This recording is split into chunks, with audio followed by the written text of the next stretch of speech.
Hey everybody, how's it going? Welcome to Daily's 2A News. Today we're going to be talking about something that's absolutely horrible for California. We're going to be talking about AB 2847, which I've talked about in the past, but it's since passed the Senate Public Safety Committee, and so it's on its way to the next step on the road to Gavin Newsom's desk. And so I thought I would bring it back up again to make sure that you guys are aware that this is even happening. AB 2847 seeks to change the California handgun roster requirements by limiting the number of microstamps that are required in order for a pistol to get on the handgun roster. So instead of it being stamped in multiple locations, they're saying now you only have to stamp it in a single location.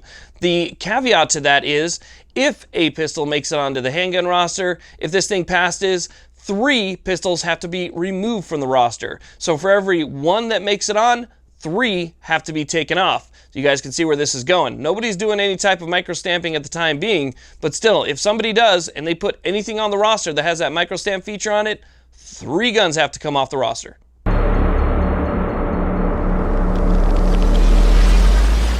Now, I think we can all agree that what California politicians should be doing right now is focusing on restoring the economy and restoring people's ability to support themselves, getting small business back on their feet, defeating what's going on right now, and trying to get life back to normal. That should be their only focus. I mean, their only focus should be that. Nothing else should matter. But still, they're working on gun control bills, and some that are absolutely the worst that I have seen. We already know that the California roster is terrible, right? You go through, it's all old models, Gen 3 stuff, Gen 1 stuff, things that have been out for 30, 40, 50 years or more. That's all that's on the roster already. So the roster is pretty bad. So if you were to take even one new thing and remove 3 of the things that were on there before, and who gets to decide what those 3 things are, and if that one model, let's say they take off one model, but there's several variations of that model, are they going to take off all of the models or all of the variations of that one model? So by taking off 3, could it potentially be, let's say, 12?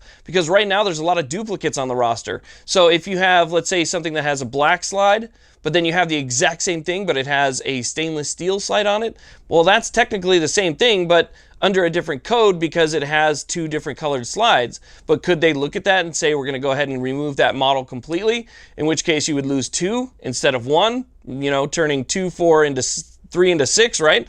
So you don't know how bad this could possibly be. This is a very slippery slope, just like everything else California does, and people really need to stay on top of this one. I know that some people get upset when I say, it's time to make phone calls and write letters, but that's what I think you should do. I think that you need to get up and you really need to start pushing these politicians to let them know that you're going to vote them out. And that's basically what it is. The next time that an election comes up, if there's another option, I'm going with option B. Yeah, period. And let them know that, hey, you keep going the way that you're going, you're not going to be there for very long. You're not going to have a job for very long. That's pretty much the only thing that these people respond to. But we know that corruption runs rampant up there. We know that they don't really care about the voters. We also know that when it comes to, making these laws, it's all about supporting the big donors like Bloomberg and Everytown and, Moms Demand, and trying to, make themselves look better in some way, or trying to appease the base by saying, look what I did. Well, look what you're doing during what's happening right now nationally. California is one of the worst states out there in terms of statistics, and this is what you're working on? It's just disgusting. It's absolutely disgusting. They're working on destroying the Second Amendment to the Constitution of the United States and ignoring what's happening. So anyway, it's just getting worse and worse out there, and I hope that with all of the patriots that I know that are out there, all of the conservatives that I know that are out there, all of the people who really care, and I know that you guys are out there. I lived there for 43 years. I can tell you there are a lot more of us than people out there think. If everyone out there who was conservative and didn't like what was happening to the state actually got up, went out and voted, took the day off work and voted, showed up late and voted, did whatever they could, take your kids with you, do what you can and vote, that's, I think, the only way that you're going to be able to make change. It has to be a complete top-down systemic change in California.